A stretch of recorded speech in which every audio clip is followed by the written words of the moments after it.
So the first person we're hearing from today is Jon Caris. Jon Caris comes to us as a director of the Spatial Analysis Lab at Smith College.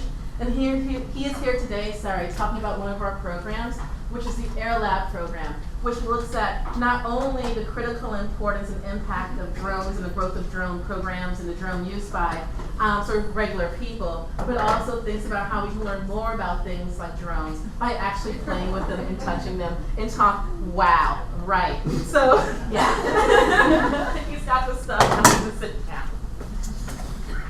Okay, thanks, Marissa. See if we can get this to go. Okay, great. So I was preparing for 5 minutes, 10 minutes at the most, and then I learned I have 3 minutes. So I'm going to talk very fast, but I will try to convey to you the sense of this project, what it's all about, and why you should be interested. So first of all, the AIRLab stands for Aerial Innovation Robotics Laboratory. And here are my co-PIs as part of this project. And we also have the benefit of a diverse working group across the 5 colleges. These folks help us kind of frame the debate of what an air lab or a flying robotics laboratory should be, what it should consist of, how that should operate within the academy. And when most people think or hear the word drone, they think of this, right? This is a military drone, this is a predator drone. This is not entirely what our project is about.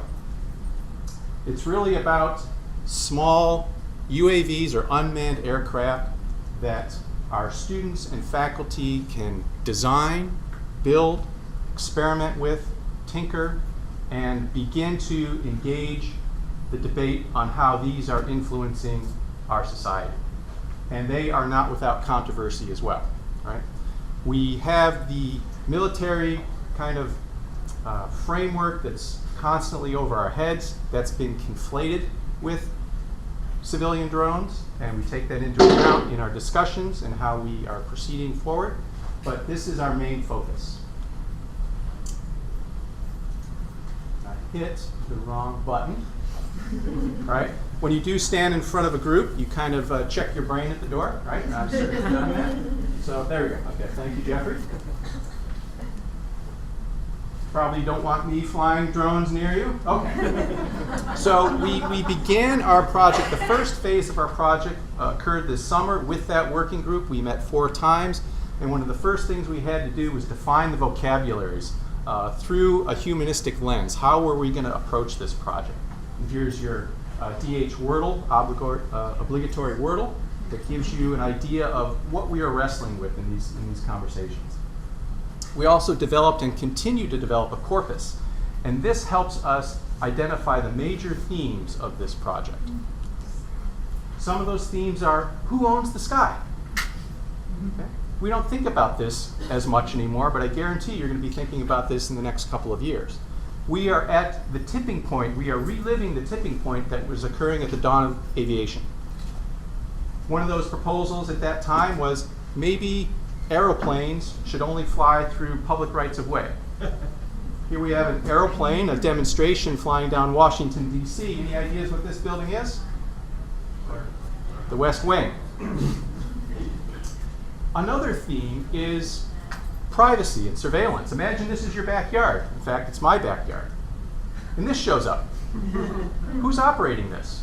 Do they have a right to be there? Are they surveilling me? What kind of sensors are on board? Is this autonomous? Is there a person connected to it? We don't know. It's a big part of our discussions.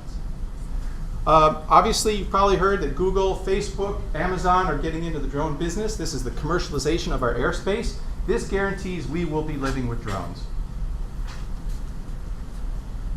This is a throwaway slide, but this is Martha Stewart's house and farm. Martha Stewart loves drones, so this is in the popular culture, the media. Again, we kind of have to give an eye towards this in our weekly summaries, or when we get gathered to meet, we can talk about some of the hilarious things that people are doing with drones.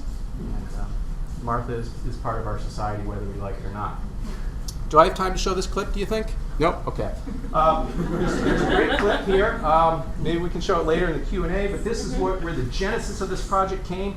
Last fall, myself and a group of Smith College students went down to New York City at this DART conference, and we spent a day hacking drones. And that's where this idea formed. Wow, we could do that in 5 colleges.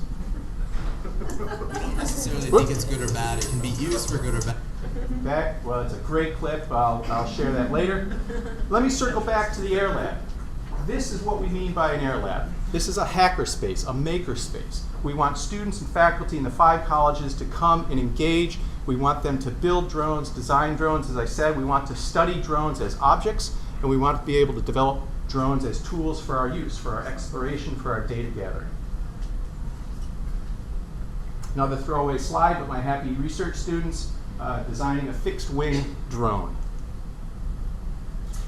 Here's what I mean by drones studying as objects. They don't have to be scary flying things in the sky. They don't have to be delivering packages. They can be pieces of art that fly in the sky and thrill crowds and young children. This was at Makerspace in New York City a week ago.